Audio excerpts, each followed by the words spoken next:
Major headlines today: a record-breaking U.S. immigration raid at Hyundai's Georgia plant has sent shockwaves through the global business community, igniting a firestorm of controversy and raising urgent questions about the future of international manufacturing partnerships. This isn't just another workplace investigation. This is a story that's reverberating from the factory floors of Georgia all the way to the highest offices in Seoul and Washington, D.C. The news broke overnight, and by morning, South Korean newspapers were ablaze with outrage.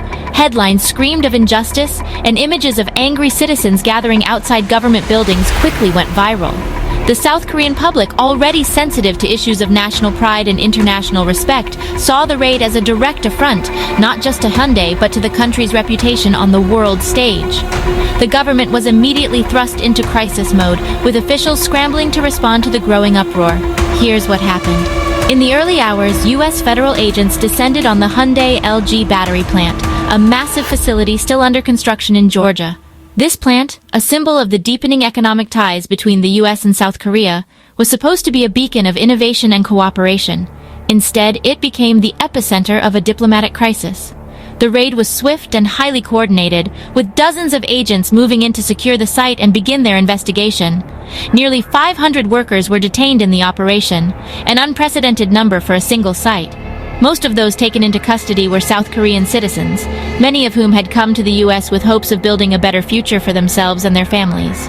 The scale of the detention stunned observers, both in the U.S. and abroad, and immediately raised questions about the treatment of foreign workers and the responsibilities of multinational corporations. The allegations were serious: illegal labor practices, including the employment of workers on tourist visas, and even the shocking discovery of minors working on site. U.S. authorities claimed that the raid was the result of a months-long investigation into labor violations, but critics argued that the operation was unnecessarily aggressive and risked damaging the delicate balance of international relations. For many, the sight of young workers being questioned by stern-faced officials was a stark reminder of the human cost of global supply chains. In Seoul, the reaction was immediate and intense. Government officials called emergency press conferences, denouncing the raid as heavy-handed and disproportionate. Politicians from across the spectrum united in their condemnation, warning that the incident threatened not only Hyundai's global reputation, but also the broader relationship between South Korea and the United States. At Hyundai's headquarters, executives worked around the clock to assess the damage and reassure investors, while also facing tough questions from the media and the public. The situation escalated further when images of South Korean citizens in handcuffs began circulating on international news networks. The optics were disastrous. Proud, skilled workers, many of whom had never been in trouble with the law, now seen as criminals in a foreign land. Social media exploded with outrage, and hashtags demanding justice for the detained workers quickly trended worldwide. The incident became a flashpoint for debates about immigration, labor rights, and the responsibilities of global corporations. But rather than allow the crisis to spiral out of control, both governments moved quickly to de-escalate the situation. High-level diplomatic talks were convened within hours, with negotiators from both sides working late into the night to find a solution. The stakes were enormous: billions of dollars in investment, thousands of jobs, and the future of a key strategic alliance all hung in the balance. After intense discussions, a breakthrough was reached: a fast-tracked agreement to release the detained South Korean workers and arrange for their safe return home. The logistics of the release were complex, but both sides were determined to act quickly. Chartered flights were arranged, and within days, groups of South Korean citizens began boarding planes back to Seoul. The scenes at the airport were emotional: relieved workers embracing, families waiting anxiously for news, and officials overseeing the process to ensure everything went smoothly. For many, the ordeal was a sobering reminder of the risks and uncertainties that come with working abroad, even for major multinational companies. So, why does this matter? The implications go far beyond a single factory or a single company. At stake are massive investments in the U.S. by South Korean firms, the stability of global supply chains, and the strength of the U.S.-South Korea alliance, a partnership that has been carefully built over decades. If relations were to sour, the ripple effects could be felt across industries, from automotive to electronics to green energy.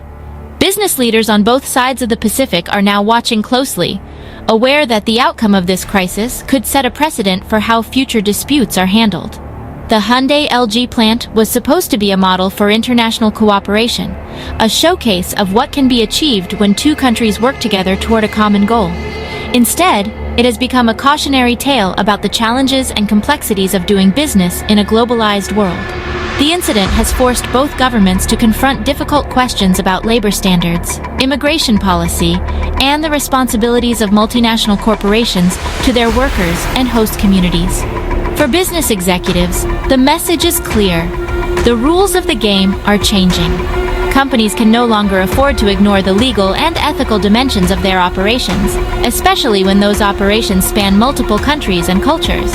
The risk of reputational damage, legal penalties, and diplomatic fallout is simply too great. As one executive put it, "We're not just managing factories, we're managing international relations." For now, both sides are choosing diplomacy over drama.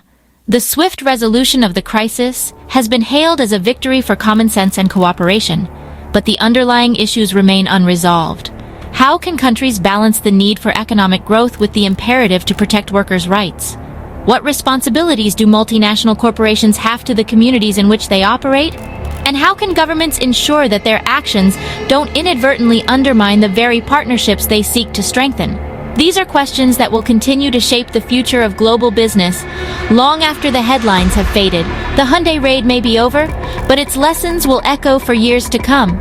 As the world becomes more interconnected, the stakes of international cooperation and conflict will only grow higher. So, what's your take on this international power play? Is this a necessary step to uphold the law and protect workers, or a dangerous escalation that threatens to unravel decades of cooperation? As the dust settles, one thing is certain. In today's world, global business comes with global stakes, and every decision can have consequences that reach far beyond national borders.